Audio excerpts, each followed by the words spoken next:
What's going on, everybody? Anthony Campo here, your coach and host of the Be Battle Ready podcast. And I want to know, are you battle ready in how you deal with your stress?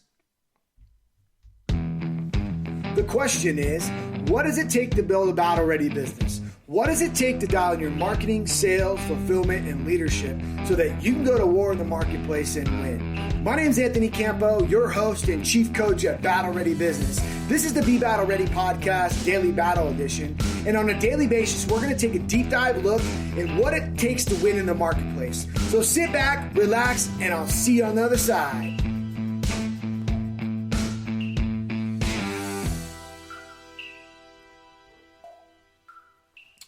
All right. So today I want to know, are you battle ready in how you deal with your stress?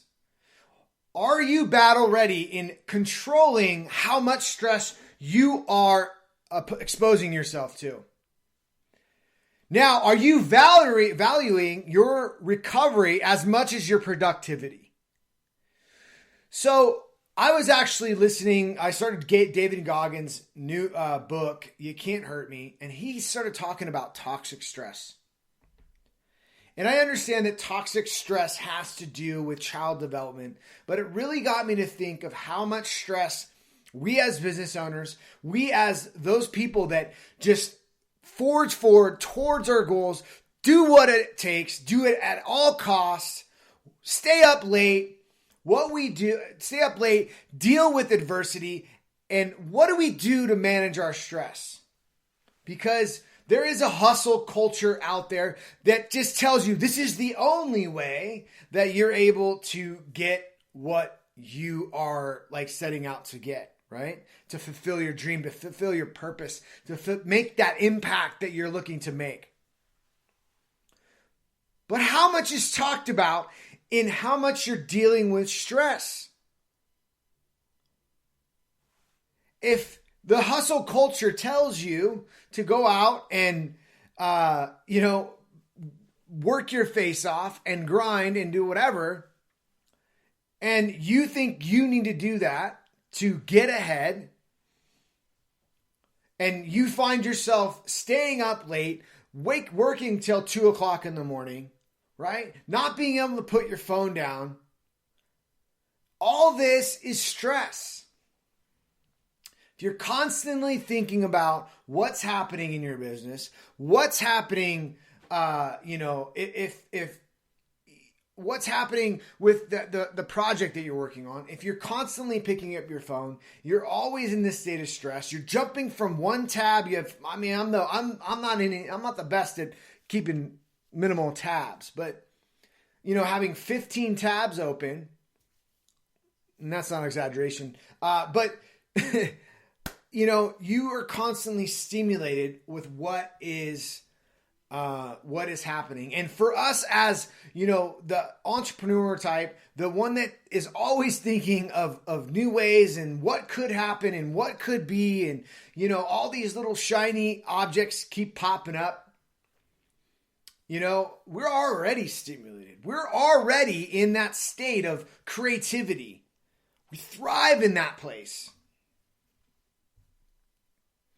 And now we add in this other stimulus, demands of your family life, your kids, your spouse, the other people around you. And then what your business requires of you. And the first person we are able to neglect is ourselves. That's the first person we sacrifice.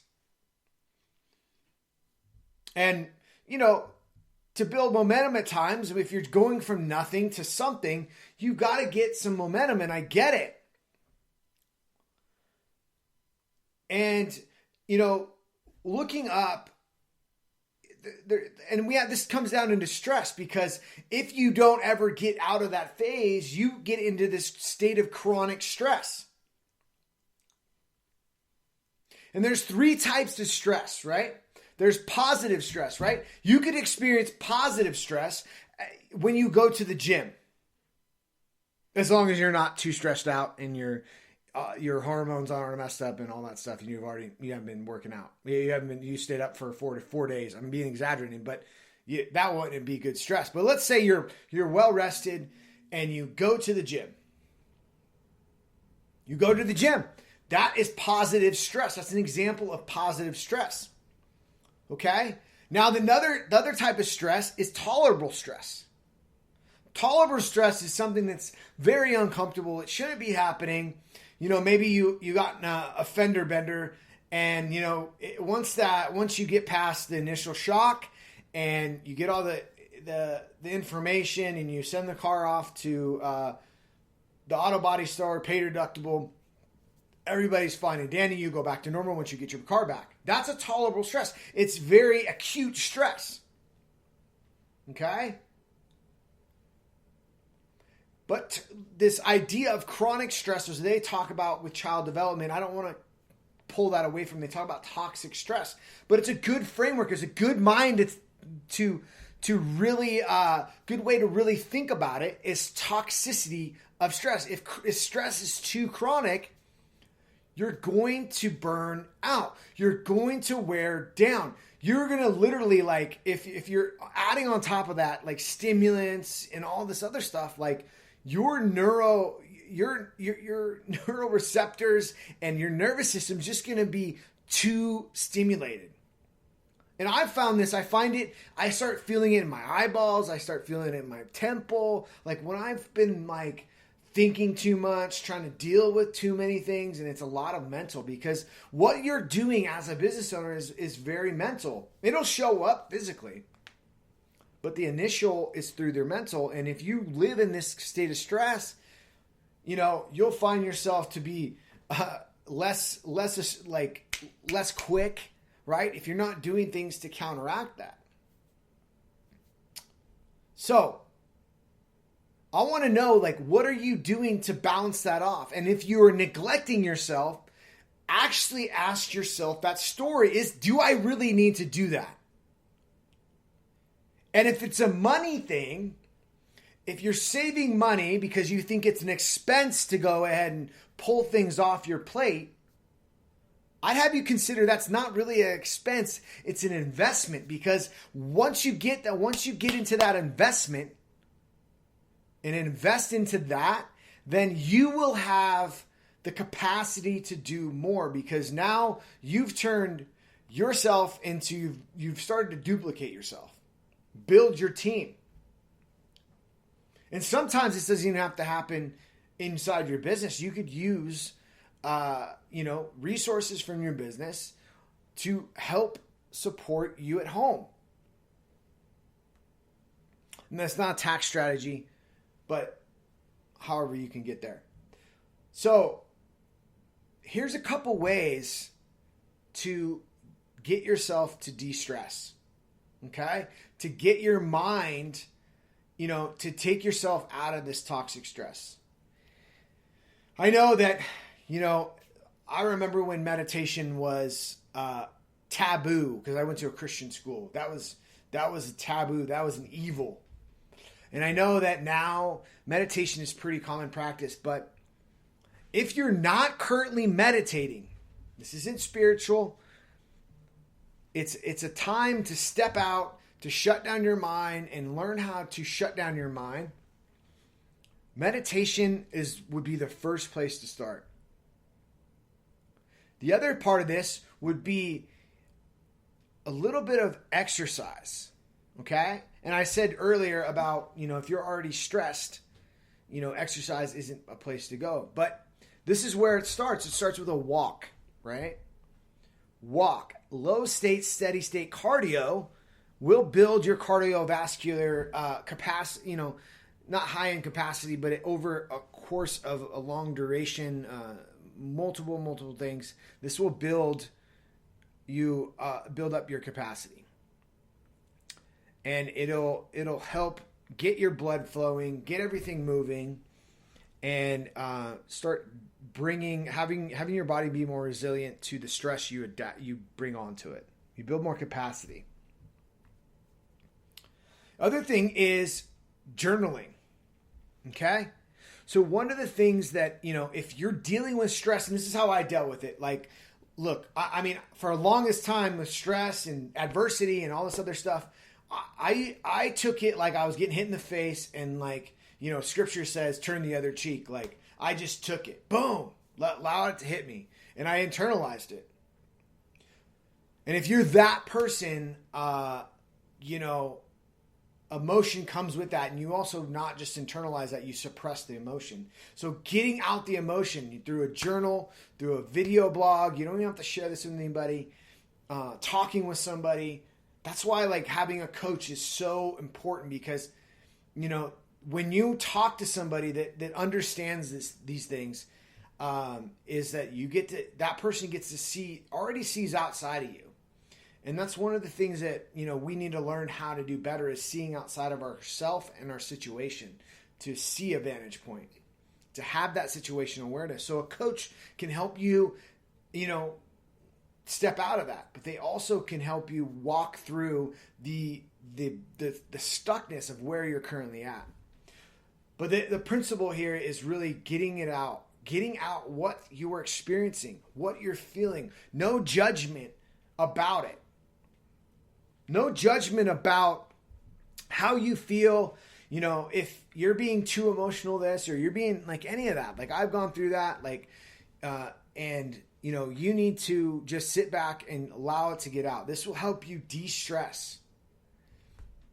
And one of the last things, there's a number of ways we could do this, but obviously a couple more things. Like, one, taking time away, right? Getting away and shutting it down, it is a way to move forward and get away from the stress, get away from it, get away from your phone, put it away, put some boundaries upon that. And then the other last thing is what I like helping out, and what's worked for me, is putting what I do in containers, right?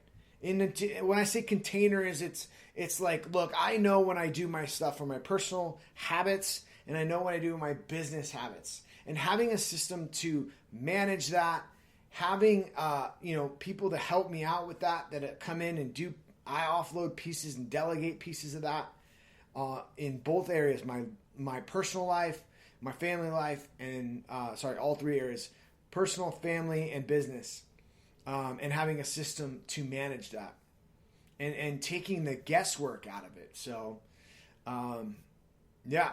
So what I want to know from you is, how are you managing your stress? What are you currently doing? And are you in this state of chronic stress? And what would be possible if you were able to gain space, gain clarity, gain situational awareness, build a system so that it works for you, and, like that you can have your ideal scenario. You can have your ideal time to work on the things that you personally want to work on. Learning languages, and learning to cook, whatever that might be, that hobby that might be. And inside your personal, with your family life, your community, what does that look like? Because, you could have a story that says, I have to, this is just how it is. This is what I need to do to get there.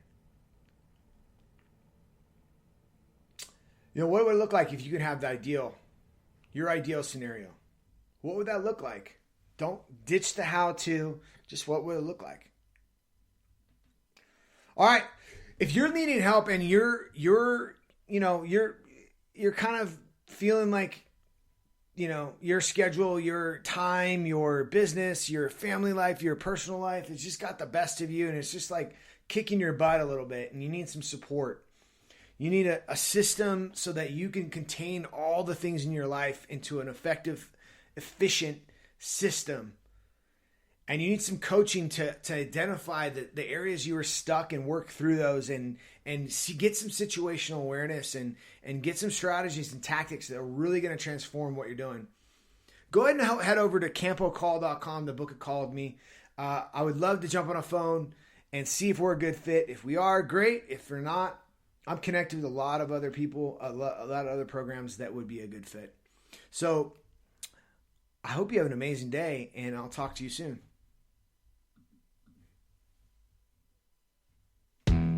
This concludes another episode of the Be Battle Ready podcast, Daily Battle Edition.